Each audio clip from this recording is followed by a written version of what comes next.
വൈറലായിക്കൊണ്ടിരിക്കുന്ന ഒരു വിഷയമാണ് അമ്മ സംഘടനയിൽ എന്താണ് സംഭവിച്ചത്, അൻസിബ എന്താണ് എല്ലാവരെയും കരയിപ്പിക്കുന്ന രീതിയിൽ സംസാരിച്ചിട്ടുള്ളത്. അപ്പോൾ അതിനൊക്കെ ഒരു തുറന്നു പറച്ചിലുമായിട്ട് അൻസിബ ഹസൻ എത്തിയിട്ടുണ്ട്. നമുക്ക് ആ വീഡിയോ ഒന്ന് കണ്ടുനോക്കാം. അപ്പോൾ എന്തൊക്കെ അഴിമതികളാണ് അവിടെ നടന്നിട്ടുള്ളത്? സാമ്പത്തികമായിട്ടുള്ള അഴിമതികൾ നടന്നിട്ടുണ്ട്. അപ്പോൾ അത് ഞാൻ വ്യക്തമായിട്ട് ആരൊക്കെയാണ് ഇൻവോൾവ് ആയിട്ടുള്ളത് എന്നുള്ളത് എല്ലാം ഞാൻ തുറന്നു പറഞ്ഞിട്ടുണ്ട്. അതെനിക്കിഷ്ടമില്ല. അപ്പോൾ കുടുംബസംഗമത്തിൽ ഈ പറയുന്ന സ്റ്റേജ് കിട്ടാത്ത കലാകാരന്മാർക്ക് സ്റ്റേജ് കൊടുക്കണം എന്നാണ്. അങ്ങനെ അവർക്ക് പലർക്കും കിട്ടേണ്ട അവസരങ്ങൾ പോലും നിഷേധിച്ചിട്ടുണ്ട്. പോത്തിന്റെ ചെവിയെ വേദോന്നിട്ട് കാര്യമില്ലാന്ന് എനിക്കറിയാം. നിന്റെ പേറ്റ് തലളിക്ക് എന്തെങ്കിലും ഒന്ന് അവസാനമായിട്ട് കയറുമെന്ന് ഞാനൊന്ന് നോക്കട്ടെ പോത്തെ.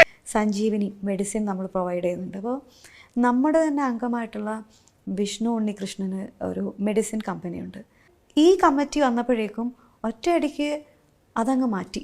വിഷ്ണു ഉണ്ണികൃഷ്ണൻ്റെ കമ്പനിയിൽ നിന്ന് മെഡിസിൻസ് പോകേണ്ട ആവശ്യമില്ല എന്ന് ആരൊക്കെയോ തീരുമാനിച്ചു.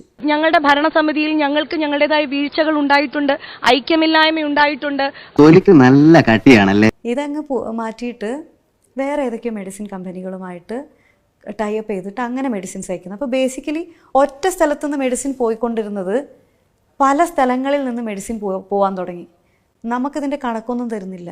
ഇത് ഏതൊക്കെ മെഡിസിൻ കമ്പനികളിൽ നിന്നാണ് ഇത്രയും മരുന്നുകൾ പോണതെന്ന് ഞാൻ ഉൾപ്പെടെ പലർക്കും അറിയില്ല കമ്മിറ്റിയിലിരിക്കുന്നത്. അപ്പോൾ ഇത് ചോദിക്കുമ്പോൾ ഇതിനുത്തരമില്ല. എന്തിനാണ് സുഹൃത്തെ എന്നോട് ഒളിച്ചു പിടിക്കുന്നത്? അമ്മയുടെ പെട്ടിയിൽ നിന്നും നീ കട്ടെടുത്ത 10,000 രൂപ നിന്റെ തന്തയുടെ തറവാട്ട് വകയല്ല. എന്നെ ഈ കമ്മിറ്റി വന്ന ഉടനെ ആദ്യത്തെ തീരുമാനം അൻസിബിനി സഞ്ജീവിനി ചെയ്യേണ്ടതെന്നായിരുന്നു. അപ്പോൾ ഞാൻ പറഞ്ഞു എന്നെ സഞ്ജീവിനിന്ന് മാറ്റിയെന്ന്. ഞാൻ സഞ്ജീവിനി അംഗങ്ങൾക്ക് വേണ്ടി മാത്രം ഒരു ബ്രോഡ്കാസ്റ്റ് എനിക്കുണ്ടായിരുന്നു. കാരണം എല്ലാ വിവരങ്ങളും അപ്പോൾ അറിയിപ്പിക്കാൻ വേണ്ടി, അപ്ഡേഷൻ കൊടുക്കാൻ വേണ്ടി. ഞാൻ പറഞ്ഞു ഞാനതൊന്ന് പറഞ്ഞോട്ടെ. ഇല്ല അൻസിബ അത് പറയാൻ പാടില്ല. അൻസിബ ഇതിന് മാറ്റിയ കാര്യം ആരോടത്തും പറയണ്ട. ഇപ്പോൾ എന്നെ പറയാൻ സമ്മതിച്ചില്ല. അത് നമ്മൾ പറഞ്ഞോളാം. ഇനി മുതൽ അൻസിബ നമ്മുടെ മെമ്പേഴ്സുമായിട്ട് സംസാരിക്കേണ്ട. അതൊന്നും എനിക്കറിയാൻ മേല. ഇങ്ങനെ എന്തെങ്കിലുമൊക്കെ പറയുമ്പോഴേ എൻ്റെ മനസ്സിനൊരു സന്തോഷം ഉണ്ടാവുള്ളൂ. മീറ്റിങ്ങിൻ്റെ ഇടയിൽ ലക്ഷറി ആയിട്ടുള്ള കാറ്ററിംഗ് സർവീസിനെ കൊണ്ടുവരുന്നു. അപ്പോൾ ഞാനൊന്നും ചോദിക്കേണ്ടത്, നമ്മൾ 17 പേരുടെ ഒരു നോർമൽ EC മീറ്റിങ്ങിന് എന്തിനാണ് നമുക്ക് ഇത്രയും ഒരു ലക്ഷറി കാറ്ററിങ്? അതിൻ്റെ ആവശ്യമില്ല. ഇത് ആരാണിത് കൊണ്ടുവന്നത്, ആരാണിത് ചെയ്തത്, അതൊന്നും ആർക്കും ഉത്തരമില്ല. ഗ്രൗണ്ട് ഫ്ലോറിൽ 2 ക്യാബിനുണ്ട്. അതായത് ഒന്ന് മാനേജർക്ക് ഇരിക്കാനുള്ളതും ഒന്ന് ജോയിൻറ്റ് സെക്രട്ടറിക്ക് ഇരിക്കാനുള്ള ക്യാബിന്. എനിക്കുള്ള ക്യാബിൻ, അതായത് കഴിഞ്ഞ വർഷം വരെ ജോയിൻറ്റ് സെക്രട്ടറിക്ക് ഉണ്ടായിരുന്ന ക്യാബിനായിരുന്നു അത്. ക്യാബിനുണ്ട്, അത് ലോക്ക് ചെയ്തിട്ടിരിക്കുക. അടുത്ത മീറ്റിങ്ങിന് ഞാൻ വന്നപ്പോൾ ഞാൻ ഇറങ്ങി അങ്ങ് പോയത് ലോക്ക്ഡ് ആണെന്ന് എനിക്ക് മനസ്സിലായി. ഒന്നും ചോദിച്ചില്ല. പിന്നെ വരുമ്പോൾ കാണുന്നത് ജോയിൻറ്റ് സെക്രട്ടറി എന്നുള്ള ആ സ്റ്റിക്കർ മാറ്റിയിട്ട് അവിടെ ട്രഷറർ എന്നുള്ള സ്റ്റിക്കർ ഒട്ടിച്ച് വെച്ചിരിക്കുക. സ്ത്രീകളുള്ളൊരു കമ്മിറ്റി, സ്ത്രീകൾക്ക് വേണ്ടിയുള്ള കമ്മിറ്റി എന്നൊക്കെ പറഞ്ഞ് മാധ്യമങ്ങൾ ഭയങ്കരമായിട്ട് ഹൈപ്പ് കൊടുത്തൊരു കമ്മിറ്റിയാണ് ഞങ്ങളുടെ. എന്നിട്ട് ആദ്യം ചെയ്തത് എന്താ, വനിത സ്ത്രീ ആയിട്ടുള്ള ജോയിൻറ്റ് സെക്രട്ടറിയുടെ ക്യാബിൻ അങ്ങ് നിഷേധിച്ച്. ശരിക്കും സംഘടനയിൽ സെക്രട്ടറി പദവിയിലൊക്കെ ഇരിക്കുന്ന ആൾക്കാർ, അല്ലെങ്കിൽ പ്രത്യേകിച്ച് സെക്രട്ടറി പദവിയിലിരിക്കുന്ന ആൾ ഫിനാൻഷ്യലി സ്റ്റേബിൾ ആയിട്ടുള്ള ആൾ വേണം ഇരിക്കാൻ.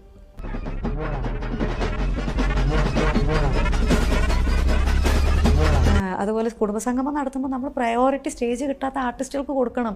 അവർക്ക് ആ സ്റ്റേജ് അങ്ങ് വിട്ടു കൊടുക്കുക വേണ്ടത്. അവർക്ക് ഡാൻസ് കളിക്കണോ, പാട്ട് പാടണോ, മിമിക്രി ചെയ്യണോ, ചെയ്യട്ടെ. ഇത് കാണാൻ ഞങ്ങൾ റെഡിയാ. അത് കൊടുക്കുകയല്ലേ വേണ്ടത്. അവിടെ പുറത്തുനിന്നുള്ള ആൾക്കാരെ കൊണ്ടുവന്ന് പെർഫോം ചെയ്യിക്കാനോ, അത് ആ ഷോ ഭംഗിയാക്കേണ്ടത് എല്ലാവർക്കും അവസരം കൊടുത്തിട്ട്, അല്ലാതെ പുറത്തുനിന്നുള്ള ആൾക്കാരെ കൊണ്ടുവന്നിട്ട് ഷോ നടത്തിയിട്ട് അല്ലെങ്കിൽ നമ്മുടെ ആൾക്കാർക്ക് അവസരം കൊടുക്കാതെ പ്രൊമനൻ്റ് ആയിട്ടുള്ള ആൾക്കാരെ മാത്രം കയറ്റി നിർത്തിയിട്ട് എന്ത് നേടാനാ? പ്രസിഡന്റ് എല്ലാ മാധ്യമങ്ങളോടും പറഞ്ഞത് അതിജീവിതയെ ഉൾപ്പെടെ പോയ എല്ലാവരും തിരിച്ചു വിളിക്കുന്നതാണ്. അതിനുള്ള ഒരു ഇനിഷ്യേറ്റീവ് കൊടുത്തിട്ടില്ല. അവിടെ ഞങ്ങൾക്ക് തന്നൊരു ഹാർഡ് കോപ്പി ഉണ്ട്, കണക്കുകൾ കാണിച്ചിട്ട്. ചുമ്മാ ഒരു ലിസ്റ്റ് ഇട്ട പോലത്തെ ഒരു കണക്കാണത്. അതായത് കുടുംബസംഗമത്തിൻ്റെ കണക്ക് എന്ന് പറഞ്ഞിട്ട് ഒരു പേപ്പറിൽ നമ്മൾ ചുമ്മാ ഇങ്ങനെ പേരെഴുതിയിട്ട് അതിൻ്റെ നേരെ എമൗണ്ട് എഴുതുമല്ലോ, അങ്ങനെ ഒരു കണക്കാണത്.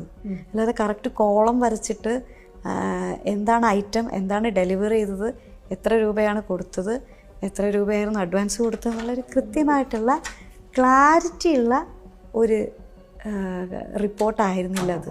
ജാങ്കോ നീ അറിഞ്ഞ ഞാൻ പെട്ടു. അപ്പോൾ അത് ഭയങ്കരമായിട്ടുള്ളൊരു അത്ഭുതം എല്ലാവർക്കും ഉണ്ടായിരുന്നു. കണക്ക് എപ്പോഴും ജനറൽ ബോഡിയിൽ കണക്ക് അവതരിപ്പിക്കുന്ന വാർഷിക റിപ്പോർട്ട് കറക്റ്റ് അല്ല എന്നുണ്ടെങ്കിൽ ഓട്ടോമാറ്റിക്കലി ആ കമ്മിറ്റി താഴെ വീഴും. എന്താണ് ശ്വേതാ മേനോൻ എന്ന പ്രസിഡന്റ് അടർക്കളത്തിലെ അഭിമന്യുവിനെ എന്ന പോലെ 7 മണിക്കൂർ ഈ പുരുഷന്മാരും മറ്റാൾക്കാരും കൂടെ ചേർന്നിട്ട് അവരെ ടോർച്ചർ ചെയ്യായിരുന്നു ഉണ്ടായിരുന്നത്. എന്റെ പഴയ നക്സലൈറ്റ് സ്വഭാവം നേടിപ്പിക്കരുത്. സാധാരണ വാർഷിക റിപ്പോർട്ട് 21 ദിവസം മുന്നെങ്കിലും കിട്ടണം എന്നുണ്ട്. അപ്പോൾ വാർഷിക റിപ്പോർട്ട് എല്ലാവർക്കും കിട്ടാറുണ്ട്. ഇത്തവണ വാർഷിക റിപ്പോർട്ട് കിട്ടിയത് ജനറൽ ബോഡിയുടെ അന്നാണ്. അപ്പോൾ അതിന് പറയുന്ന ന്യായം ട്രഷറർ ഇല്ലായിരുന്നു എന്നാണ്. പക്ഷെ ട്രഷററെ നിർബന്ധിത ലീവിൽ വിട്ടത് ഇവർ തന്നെയാണ്.